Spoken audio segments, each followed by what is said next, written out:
Welcome back, South Philly Sauce, an Audacy original brought to you by 94 WIP and Jack Daniels. Ashlyn, Sullivan, Morganti here with you to recap a busy weekend for the Flyers, but an incredibly poor weekend for the Flyers as they are basically officially out of the playoff conversation. They are on a 4-game losing streak, and what's most unfortunate, it's all on home ice. This was a 7-game homestand, the longest homestand of the season. Your chance to really push yourself into the playoff conversation, stay relevant, and they have done all the opposite.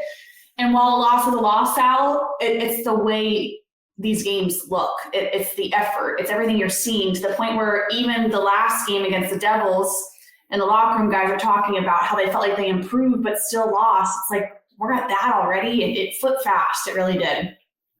Well, as you can see, I've got my Phillies hat on because the Flyers and Sixers, I don't think are going to go much past opening day for the baseball season. So I can look forward to that with some optimism. Yeah, the Flyers, remember when they came home off of their road trip, pretty good road, coming home with a high, right? You asked me, what do you think you have to do on this homestand? I said, if you really want to stay in it, I think you got to get 10 out of 14 points. Well, we're 0 for 8. And it's really more than disappointing because it is at home, a Calgary team that had been trouble scoring goals. Then you back up goaltender, you lose to against a team you just beat. And then a Seattle team, just a horrible Saturday afternoon. A Devils team that was on a losing streak and had lost 2 prominent players, and he came with nothing. And you can say all you want, like, oh, look at the raw numbers and all, but no, it's over. And I think it was sort of false hope anyway. I know, you'd look at it and say, well, last year. But remember, last year was like they were in the driver's seat and got pulled out of the driver's seat. Well, now the car is in the river. So that's where you are. I didn't, at the beginning of the year, I thought it'd be a stretch to get to the playoffs, but you wonder now about just the temperament of the team going in.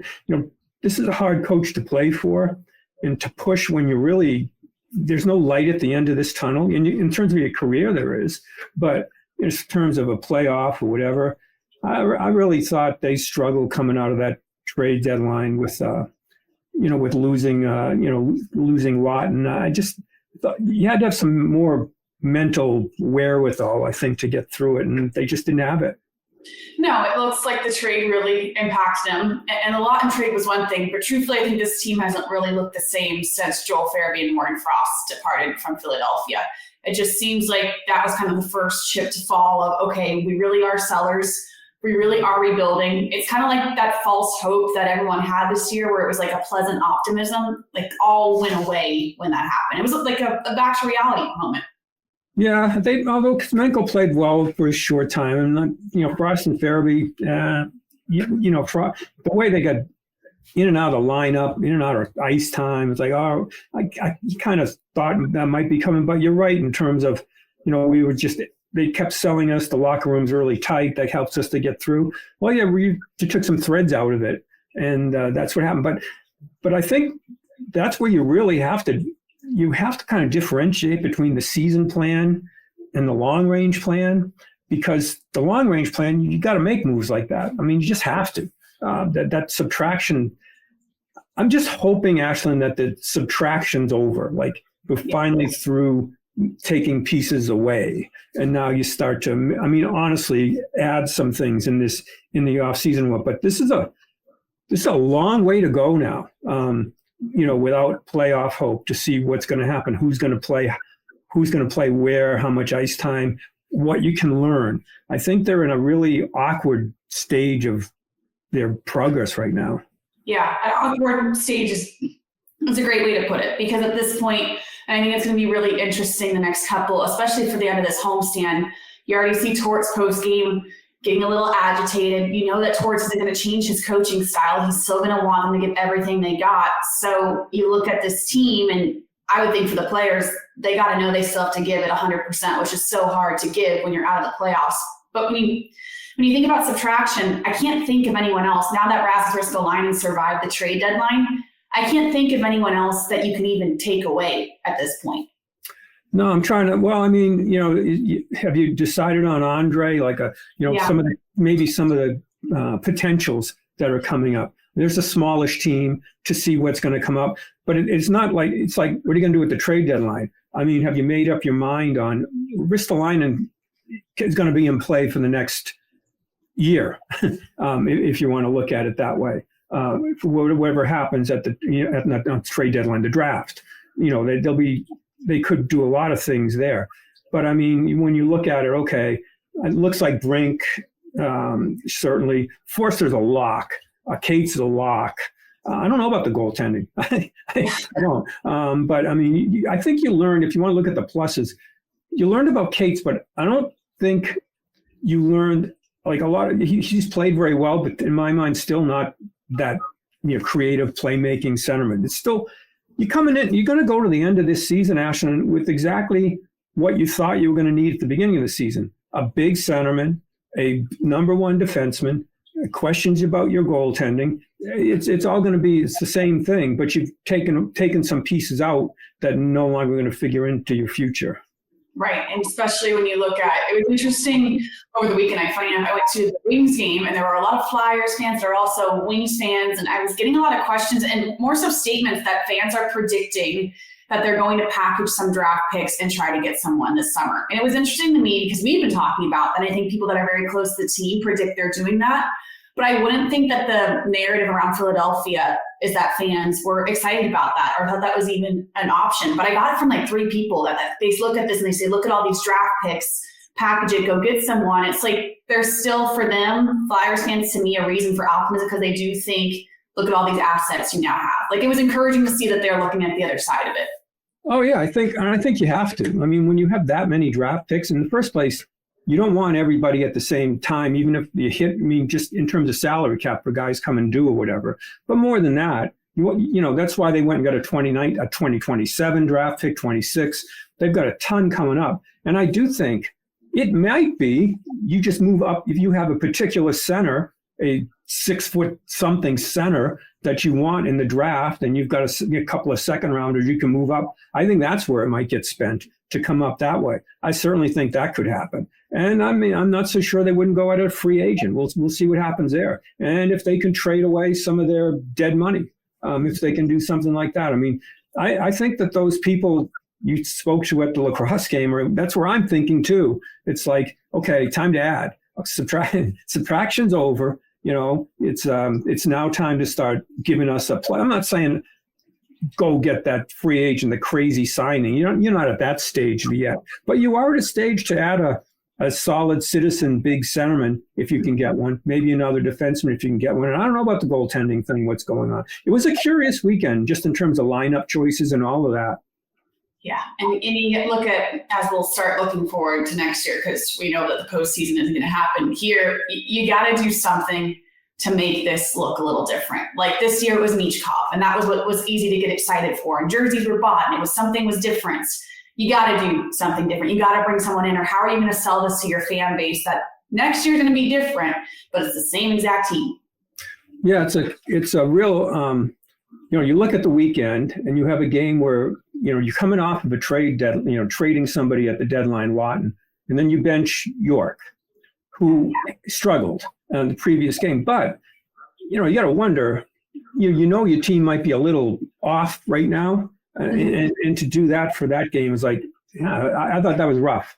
I thought that was like, man, that's a bold move to me. And I know I think he's got a bad shoulder and he's not at top level, going contract stuff going on or whatever. But I thought, my God, that's a big statement from a coach that's not afraid to make big statements. And the next day, in the first period, he pipes Michkov after a mistake on the first goal. Although I looked at it over and over again, I'm like, there's 4 people covering down low.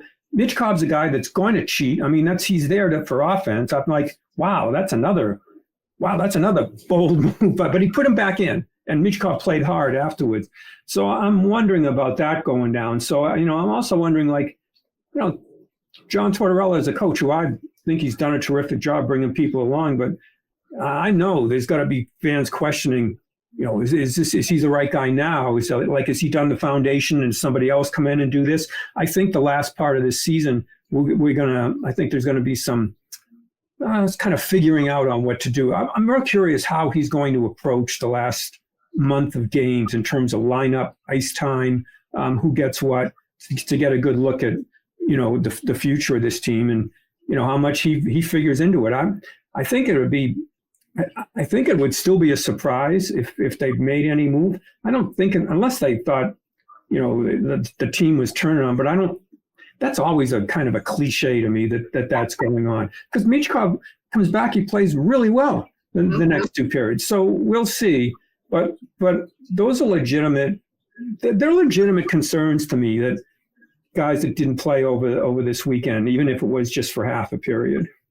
Right, and I think knowing John Tortorella and us working closely with him, I would expect he's not going to change at all. And that's why it's going to be, I think, a bumpy couple of weeks. And Tort's post-game on Sunday was asked about Michkov and benching him, and he went into this elaborate response about how it wasn't just that one mistake, and we don't see the big picture. We don't see what he's doing off the ice. We know that Torts always has a method to his madness.